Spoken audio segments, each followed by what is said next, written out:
नमस्कार YouTube family.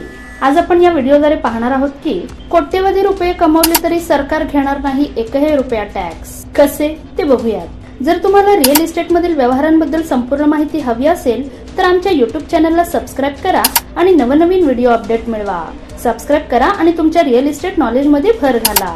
2024 अर्थसंकल्पातील अर्थमंत्री निर्मला सीतारामन आणि सरकारच्या निर्णयावर बरीच टीका करण्यात आली।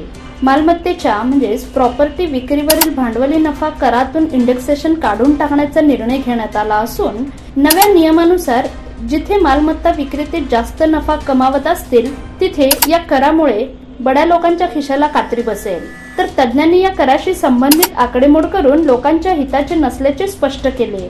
पण सरकारने कर प्रक्रिया सुलभ करण्याचा दावा करत या निर्णयाला बहुतेक लोकांसाठी फायदेशीर म्हटले आहे। अर्थसंकल्पातील निर्णय सरकार 1-2 वर्षे पुढे ढकलू शकते असे काही वृत्त समोर आले आहे। पण करदात्यांकडे निश्चितपणे 3 मार्ग आहेत ज्याचा अवलंब करून तुम्ही कर वाचू शकता। या पद्धतीद्वारे मालमत्ता विकल्यानंतर संपूर्ण पैसा तुमच्या खिशात जाईल आणि तुम्हाला सरकारला एकही रुपयाही कर म्हणून द्यावा लागणार नाही। कॅपिटल गेन कर वाचवायचा कसा हे आपण आता पाहूयात। अर्थसंकल्पात सरकारने इंडेक्सेशनचा लाभ काढून टाकला, पण आयकर कायद्यातील भांडवली नफ्यावर सूट देण्याची पद्धत तशीच आहे। यामध्ये कोणताही बदल झालेला नाही। कोणताही भारतीय व्यक्ती कर नियमांचे पालन करून आपला कर वाचवू शकतो। 3 पद्धतींपैकी एक म्हणजे कलम 54, दुसरी कलम 54EC आणि तिसरी म्हणजे कलम 54F। चला तर बघूयात या तिन्ही कलमांचा फायदा कसा होईल।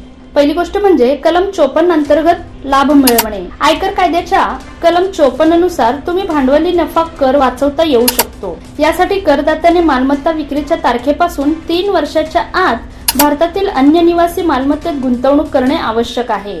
तुम्हाला घर बांधायचे असेल तर जुन्या मालमत्तेच्या विक्रीच्या तारखेपासून 2 वर्षाच्या आत खरेदी केले पाहिजे किंवा विक्रीच्या तारखेच्या 1 वर्ष आधी खरेदी केले पाहिजे। तुमचा भांडवली नफा कर 2 कोटी रुपयांपेक्षा जास्त नसल्यास तुम्ही फक्त 1 नाही तर 2 मालमत्ता खरेदी करू शकता।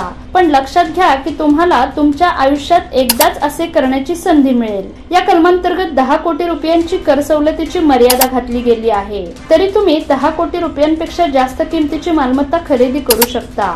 नवीन मालमत्तेवर 3 वर्षाचा लॉक इन कालावधी म्हणून लागू होतो, म्हणजे तुम्ही 3 वर्षांपर्यंत विकू शकत नाही। नवीन मालमत्ता खरेदी किंवा बांधण्यासाठी वेळ लागत असल्यास तुम्ही विक्री उत्पन्न capital gain account scheme CGSA यामध्ये जमा करू शकता। लक्षात घ्या की आर्थिक वर्षाचे आयकर रिटर्न भरण्याच्या तारखेपूर्वी हे करणे आवश्यक आहे, नाहीतर जमा केलेली रक्कम नवीन मालमत्ता किंवा मालमत्तेची किंमत मानली जाते। याची मर्यादा फक्त 10 कोटी रुपये असून हे पैसे कधीही वापरले जाऊ शकतात। CGS मध्ये पैसे ठेवण्याची चांगली गोष्ट म्हणजे त्यावर बचत खात्याप्रमाणे निश्चित व्याज देखील मिळते। यातून मिळणाऱ्या व्याजावरही कर आकारला जातो। अशा प्रकारे या कलमांतर्गत करदाते भांडवली नफ्यावर 10 कोटी रुपयांपर्यंत कर वाचू शकतात। दुसरी म्हणजे कलम 54F। तुम्हाला याद्वारे निवासी मालमत्ता वगळता सर्व मालमत्तांवर झालेल्या नफ्यावर कर लाभ घेता येतो, ज्यामध्ये प्रामुख्याने शेअर्स, म्युच्युअल फंड इत्यादींचा समावेश होतो। सूट मिळवण्यासाठी करदात्याला या मालमत्तेच्या विक्रीतून मिळणारे उत्पन्न भारतातील निवासी मालमत्तेत गुंतवावे लागतील, ज्याला नवीन मालमत्ता म्हटले जाईल। घर बांधले असेल तर तुम्हाला विक्रीच्या तारखेनंतर 3 वर्षांचा कालावधी मिळेल, तर तयार घर खरेदी करत असल्यास गुंतवणूक 2 वर्ष किंवा विक्रीच्या तारखेच्या 1 वर्ष आधी खरेदी करावी। तिसरी म्हणजे कलम 54EC। याचा लाभ तुम्ही जमीन किंवा घर विकून दीर्घकालीन भांडवली नफा कमावला असेल तर या कलमांतर्गत तुम्ही 50 लाखांपर्यंत कर वाचू शकता। पण तुम्हाला rural electrification corporation, power finance corporation किंवा इंडियन रेल्वे फायनान्स कॉर्पोरेशनच्या बॉन्ड्स मध्ये भांडवली नफा गुंतवावा लागेल, जो विक्रीच्या 6 महिन्यांच्या आत केला जाऊ शकतो। तसेच एका आर्थिक वर्षात 50 लाख रुपयांपर्यंतची गुंतवणूक करता येते। या रोख्यांचा कुपन दर 5.25% आहे, ज्यावर आयकर भरावा लागेल। या 5 वर्षाच्या रोख्यांचा लॉक इन कालावधी देखील 5 वर्षांचा असून हा पैसा कोणत्याही प्रकारे वापरता येणार नाही। तर अशा पद्धतीने कोट्यवधी रुपये कमवले तरी सरकार घेणार नाही एकही रुपया। घराच्या विक्रीवर लागेल 0 कॅपिटल गेन। व्हिडिओ आवडल्यास लाईक करा, शेअर करा आणि सबस्क्राइब करायला विसरू नका।